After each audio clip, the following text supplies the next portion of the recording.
Mr. Chancellor, Mr. President, distinguished faculty, ladies and gentlemen. First, let me thank you, Mr. Chancellor, and your university for the honor you have done to me by conferring on me this degree of Doctor of Laws honoris causa. And let me thank you also, my good friend Prabhat, for your generosity in your remarks. I feel doubly honored because the degree is being conferred in this year in which Canada is celebrating its 105th birthday.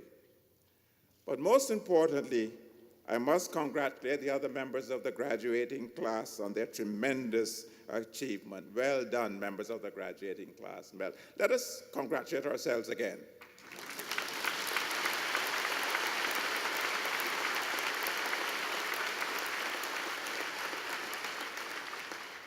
I promise that there will be few more exhilarating moments for you than this, because here you are, clad in your brilliant togas, seated among your classmates with whom you've shared the lows and highs of depression and exaltation, coming to this day surrounded by those who love and have supported you to receive your diplomas. There's also, I know, the feeling of some sadness that this period of cloistered study and exploration is coming to an end, but this really is celebration time. I can sympathize and empathize with the various groups here this morning. I can sympathize with you, the graduates, whose rite of passage includes listening to a graduation address. I can also identify with the parents, as having sat through the graduations of my children and some grandchildren, I know that the joy is not only at seeing them end one phase of life, but that is mixed with the feeling that comes with the lightening of the economic responsibility that is part of being a parent. I was also a faculty member, and I recall the glow of satisfaction at seeing my students graduate. And let's be honest, I remember the relief at seeing some come to this stage after the agonizing moments that went before. I also know full well some of the emotions of the university officials. As chancellor of my university, I have presided over some 50 graduation ceremonies over the years, and they bring a wide variety of experiences. I remember well conferring an honorary degree on one of our famous Caribbean calypsonians, and her response was in song. And she was so elated that when she finished singing one calypso, she left the rostrum, girded her gown around her waist, shook her hips, and launched into another, to the great delight of the assembled company. Eventually, and with some difficulty, decorum, at least my version of it, was restored. And these capacities, I've listened to numerous graduation addresses, and I've come to believe that the most useful ones contain some lesson drawn from experience, a lesson that hopefully strikes a chord in the graduates. You mightn't believe it, but I recall the essence of the graduation address given by the Vice President of the Ford Foundation when I graduated some 60 years ago. And he spoke then passionately of the human progress. He said that mankind was on the march and universities were in the vanguard. And much of what he said is still relevant today. But over the years, and more recently, I have warmed to the idea that it is useful, although perhaps trite, to give graduates a sense of the great possibilities the world has to offer. And it's not hubris that makes me say that this is particularly so in the health and cognate disciplines. There's nothing more gratifying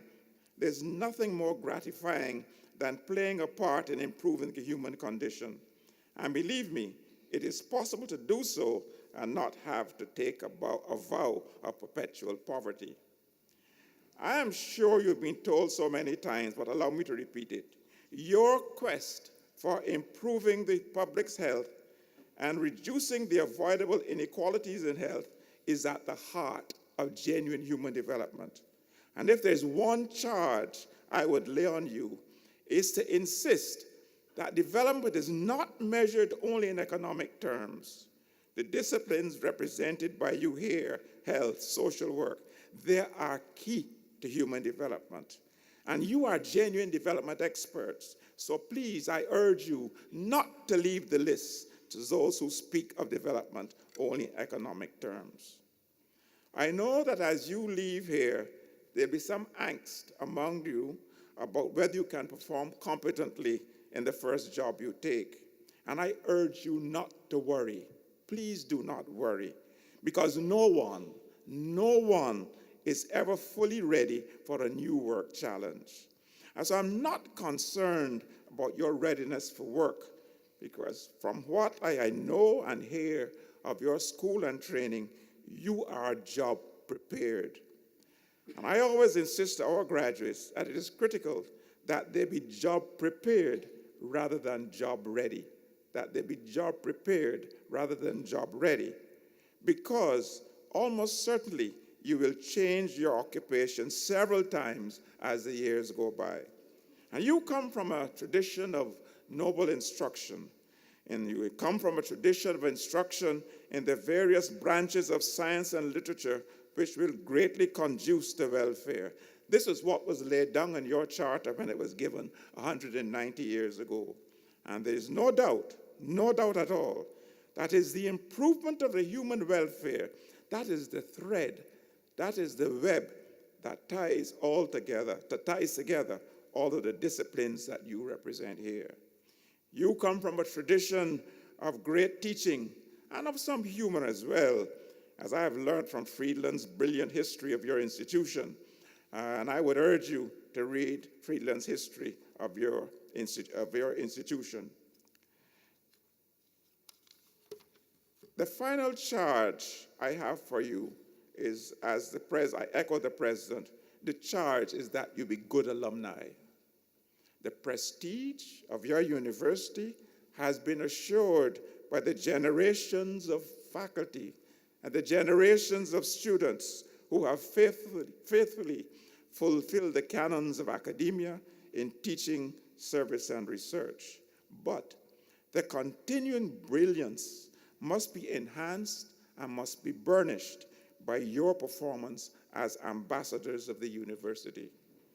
You have a deep and abiding responsibility to your alma mater. Because this is a graduate school, I know you must come from other institutions, and therefore you have other alma maters, or perhaps I should say alma matris.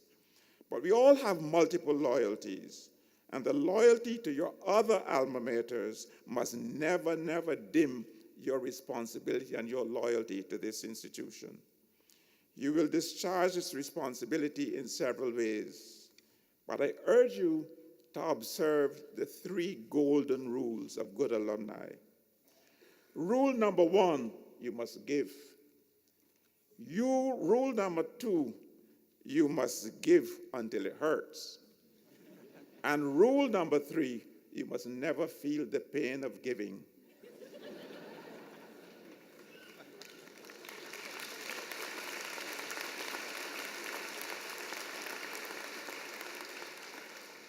Let me congratulate again your loved ones who are here to support you, and I trust that they are pleased with the result of your time here.